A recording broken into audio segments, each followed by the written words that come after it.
In this video, I'll show you how to restrict someone on Facebook so they can't see most of your posts without removing them from your friends list. First, open the Facebook app on your phone and make sure you're logged into your account. Now tap the search icon at the top and type the name of the person you want to restrict. From the search results, tap their profile to open it. Once you're on their profile page, tap the Friends button below their name. A list of options will appear on the screen.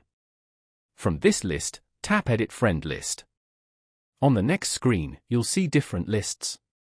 Tap Restricted to add that person to the restricted list.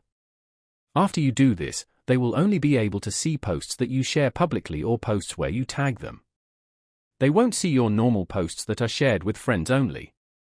This is useful if you want to limit what someone sees on your profile without unfriending or blocking them. You can remove them from the restricted list anytime by repeating the same steps. If this video helped you, don't forget to like the video and subscribe to the channel for more simple and helpful tutorials.